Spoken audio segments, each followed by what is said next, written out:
Le saluda a su hermano en Cristo, Fray Valero, compartiendo la buena noticia de nuestro Señor Jesucristo para cada día.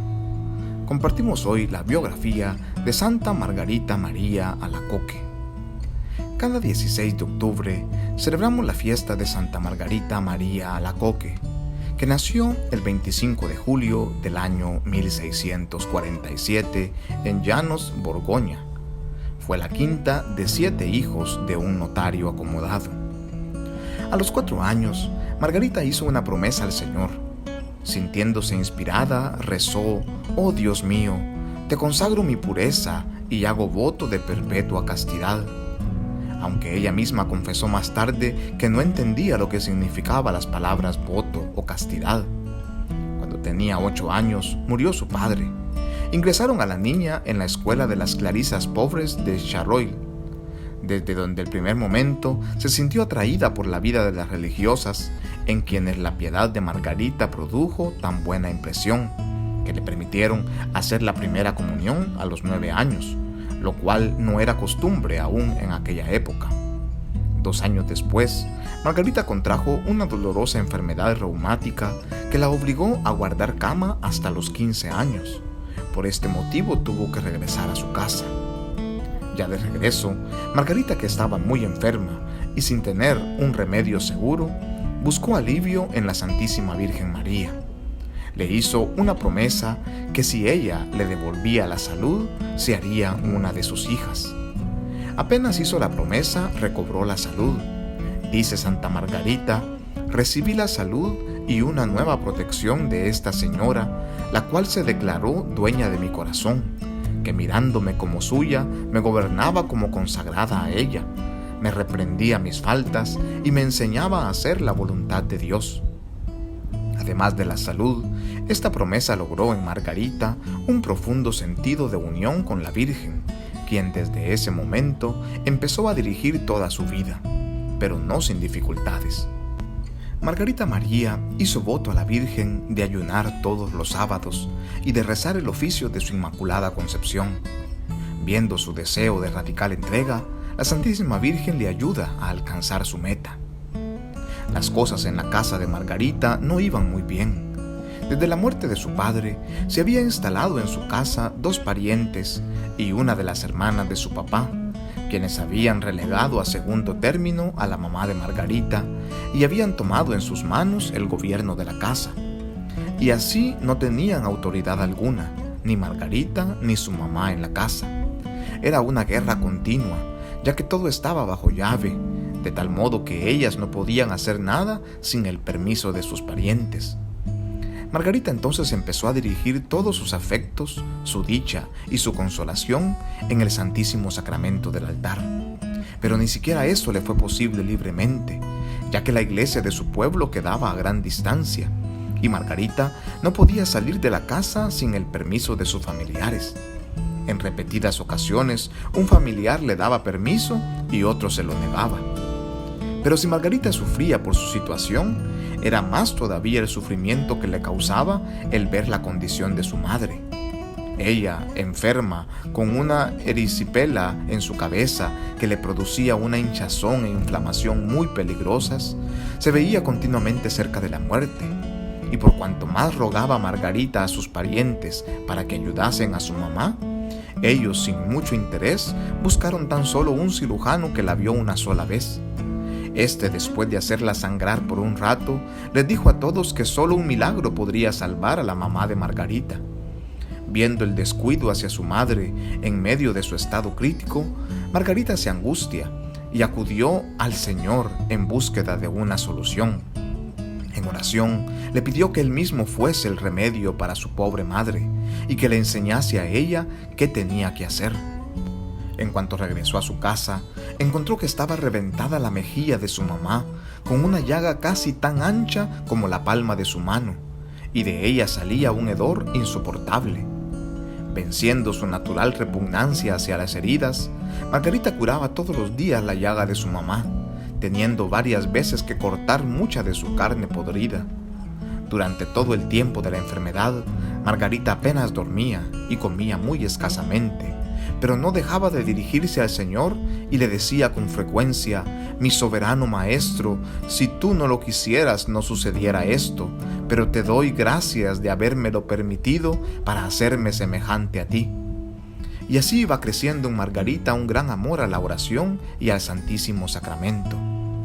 Ella se lamentaba, pues sentía que no sabía cómo orar, y fue el mismo Señor quien le enseñaba. Él la movía a arrodillarse ante Él y pedirle perdón por todas sus ofensas, y después de adorarlo, era el mismo Señor quien se le presentaba en el misterio que Él quería que ella meditase, y consumido en Él, crecía en ella el deseo de solo amarlo cada vez más. Cuando su madre y sus parientes empezaron a hablarle de matrimonio, la joven Margarita no podía sino sentir temor, pues no quería en nada ir en contra de aquel voto de entrega exclusiva a Dios que una vez había pronunciado. Pero era grande la presión que ya no le faltaban pretendientes que querían empujarle a perder su castidad. Por otro lado, su madre le insistía. Llorando ella le decía a Margarita que no tenía más esperanzas para salir de la miseria en que se encontraban más que en el matrimonio de su hija Margarita.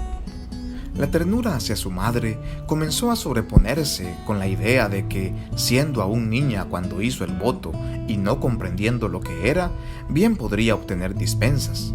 Comenzó pues Margarita a mirar al mundo y a arreglarse para ser del agrado de los que la buscaban.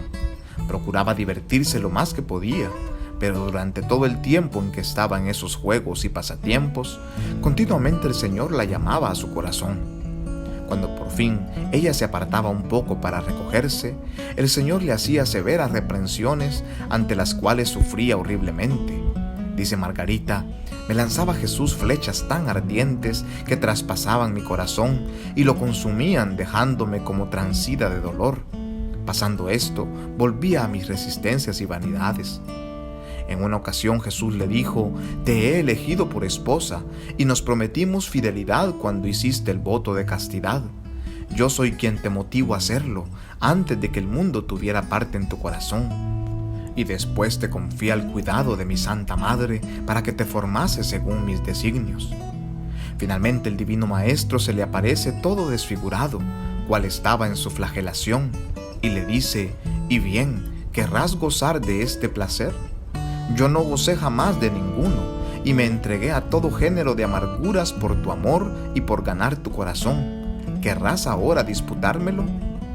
Comprendió ella que era su vanidad la que había reducido al Señor a tal estado, que estaba ella perdiendo un tiempo tan precioso del cual se le perdería una cuenta rigurosa a la hora de su muerte. Y con esa gracia extraordinaria revivió en ella el deseo de la vida religiosa con tal ardor que resolvió abrazarla a costa de cualquier sacrificio, aunque pasarían 5 años antes de poder realizarlo. Cuando sus parientes por fin se dieron cuenta de la firmeza de Margarita, la enviaron a la casa de uno de sus tíos que tenían una hija religiosa de la orden de las Ursulinas. Pero Margarita no sentía que era ahí donde el Señor la quería. Y además sentía en su corazón una voz que le decía, no es ahí donde te quiero, sino en Santa María. Una vez, viendo ella un cuadro de San Francisco de Sales, le pareció que le dirigía una mirada tan paternalmente amorosa, llamándola a ser su hija. Sintió que debía ella ser de la orden que este santo había fundado junto con Santa Juana de Chantal, las Visitandinas. Además, sentía mucha atracción hacia esta orden porque llevaba el nombre de la Virgen María, las Visitandinas, en honor al misterio de la Visitación. Después de muchas dificultades en convencer a sus parientes de que ella quería entrar al convento de la Visitación, por fin logró Margarita lo que tanto deseaba y eligió a Paray. En cuanto entró al locutorio del convento de Paray, oyó en su corazón una voz: «Aquí es donde te quiero». Su hermano le regaló la dote y Margarita ingresó en el convento de la Visitación de Paray el 20 de junio de 1671. Luego de un sinnúmero de dificultades dentro de la vida religiosa en el convento, Santa Margarita hace voto de profesión el 6 de noviembre de 1672. Ese día por la tarde escribe: «Yo, vil y miserable criatura, prometo a mi Dios someterme y sacrificarme a todo lo que pida de mí, inmolando mi corazón al cumplimiento de todo lo que sea de su agrado, sin reserva de otro interés más que de su mayor gloria y puro amor, al cual consagro y entrego todo mi ser y todos mis momentos. Margarita recibió del Señor 3 armas necesarias en la lucha que debía emprender para lograr la purificación y transformación. La primera arma, una conciencia delicada y un profundo odio y dolor ante la más pequeña falta. La segunda arma, la santa obediencia. Y la tercera arma, su santa cruz. Jesús le comunicó una parte de sus terribles angustias en Getsemaní y la quiere víctima inmolada. Ella le dice a Jesús: nada quiero sino tu amor y tu cruz, y esto me basta para ser buena religiosa, que es lo que deseo. El 27 de diciembre de 1673, día de San Juan el Apóstol, Margarita María, que tenía solo 14 meses de profesa y 26 años de edad, estaba como de costumbre arrodillada ante el Señor en el Santísimo Sacramento expuesto en la capilla. Era el momento de la primera gran revelación del Señor. Ella lo cuenta así: estando yo delante del Santísimo Sacramento, me encontré toda penetrada por su divina presencia. El Señor me hizo reposar por muy largo tiempo sobre su pecho divino, en el cual me descubrió todas las maravillas de su amor y los secretos inexplicables de su corazón sagrado. Él me dijo: mi divino corazón está tan apasionado de amor a los hombres, en particular hacia ti, que no pudiendo contener en él las llamas de su ardiente caridad, es menester que las derrame valiéndose de ti y se manifieste a ellos para enriquecerlos con los preciosos dones que te estoy descubriendo, los cuales contienen las gracias santificantes y saludables necesarias para separarles del abismo de perdición. Te he elegido como un abismo de indignidad y de ignorancia, a fin de que sea todo obra mía. Luego, continúa Margarita, me pidió el corazón, el cual yo le suplicaba tomara, y lo cual hizo, poniéndome entonces en el suyo adorable, desde el cual me lo hizo ver como un pequeño átomo que se consumía en el horno encendido del suyo, de donde lo sacó como llama encendida en forma de corazón, poniéndolo a continuación en el lugar de donde lo había tomado, diciéndome al propio tiempo: he ahí, mi bien amada, una preciosa prenda de mi amor, que encierra en tu costado una chispa de sus más vivas llamas, para que te sirva de corazón y te consumas hasta el último instante, y cuyo ardor no se extinguirá ni enfriará. De tal forma te marcaré con la sangre de mi cruz, que te reportará más humillaciones que consuelos. Y como prueba de que la gracia que te acabo de conceder no es nada imaginario, aunque he cerrado la llaga de tu costado, te quedará para siempre su dolor. Y si hasta el presente solo has tomado el nombre de esclava mía, ahora te doy el de discípula muy amada de mi sagrado corazón. Después de este favor tan grande, Margarita quedó por muchos días como abrasada toda y embriagada y tan fuera de sí que ni podía hablar y comer, solamente haciéndose una gran violencia. Ni siquiera podía compartir lo sucedido con su superiora, lo cual tenía gran deseo de hacer. Tampoco podía dormir, pues la llaga, cuyo dolor le era tan grato, engendraba en ella tantos vivos ardores que la consumía y la abrasaba toda. A partir de esa primera revelación, Margarita sufriría todos los primeros viernes de mes una reproducción de la misteriosa llaga del costado, cosa que le sucedería hasta el día de su muerte. Esos eran los momentos particularmente elegidos por el Señor para manifestarle lo que quería de ella y para descubrirle los secretos de su amable corazón. Entre esas visitas le decía al Señor: busco una víctima para mi corazón, que quiera sacrificarse como hostia de inmolación en el cumplimiento de mis designios. Unos 2 o 3 meses después de la primera aparición, se produjo la segunda gran revelación. Margarita escribe: el divino corazón se me presentó en un trono de llamas, más brillante que el sol y transparente como el cristal, con la llaga adorable, rodeado de una corona de espinas y significando las punzadas reproducidas por nuestros pecados, y una cruz en la parte superior.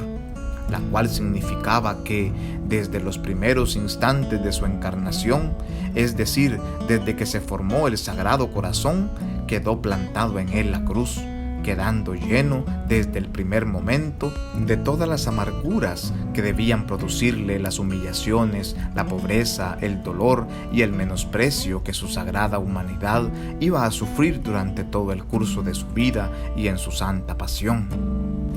En esta segunda aparición, nuestro Señor empezó a descubrir sus intenciones y formular sus promesas. La imagen del Sagrado Corazón de Cristo es el símbolo de su ardiente amor hacia nosotros, el cual había entregado sin condiciones, y el Señor quería que esta imagen se expusiese en las casas o llevarse sobre el pecho en forma de medalla, ofreciendo así promesas de gracias y bendiciones a quienes lo veneraban. La tercera gran revelación ocurre en lo que sería el primer viernes de junio del año 1674, fiesta del Corpus Christi. Una vez más, entre otras, escribe Santa Margarita, que se hallaba expuesto el Santísimo Sacramento y después de sentirse retirada de su interior por un recogimiento extraordinario de todos sus sentidos y potencias, Jesucristo, su amado, se presentó delante de ella todo resplandeciente de gloria, con sus 5 llagas brillantes como 5 soles, y despidiendo de su sagrada humanidad rayos de luz de todas partes, pero sobre todo de su adorable pecho, que parecía un horno encendido, y habiéndose abierto, se descubrió su amante y amable corazón. Entonces Jesús le explicó las maravillas de su puro amor y hasta qué exceso había llegado su amor para con los seres humanos, de quienes no recibía sino ingratitudes. Esta aparición es la más brillante que las demás. Amante apasionado, se queja del desamor de los suyos y así, divino mendigo, nos tiende la mano el Señor para solicitar nuestro amor. Le dirige las siguientes peticiones: comulgarás tantas veces cuanto la obediencia quiera permitírtelo.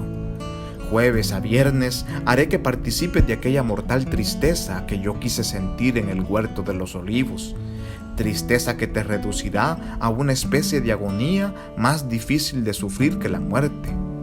En esa revelación, del corazón abierto de Jesús salió una llamarada tan ardiente que pensó que la iba a consumir, pues quedó muy penetrada y no podía ella aguantarlo, por lo que le pidió que tuviese compasión de su debilidad. Y Jesús le respondió: yo seré tu fortaleza, nada temas, solo has de estar atenta a mi voz y a lo que exija de ti, con el fin de prepararte para la realización de mis designios. Entonces el Señor le describió a Margarita exactamente de qué forma se iba a realizar la práctica de la devoción a su Sagrado Corazón, junto con su propósito, que era la reparación. Finalmente Jesús mismo le avisa sobre las tentaciones que el demonio levantará para hacerla caer. El Señor le había prometido a Margarita que su obra triunfaría a pesar de todos los obstáculos e incredulidades de muchos. Esta promesa empezó a cumplirse cuando, a primeros días del mes de febrero de 1675, le envió al jesuita padre Claudio Colombier. En cuanto este santo sacerdote habló con Margarita, pudo ver su santidad y creyó en sus revelaciones, lo cual comunicó inmediatamente a la Madre Superiora. Ante el juicio del padre Claudio, quien era reconocido por su sabiduría y santidad, la Madre Superiora pudo por fin descansar y le ordenó a Margarita que le contase todo al padre Colombier. La cuarta revelación fue quizá la más importante de todas. El Señor quería establecer en la iglesia una fiesta litúrgica en honor del Sagrado Corazón de Jesús. Sucedió esta revelación en el curso de la octava del Corpus Christi del año 1675, o sea, entre el 13 y el 20 de junio.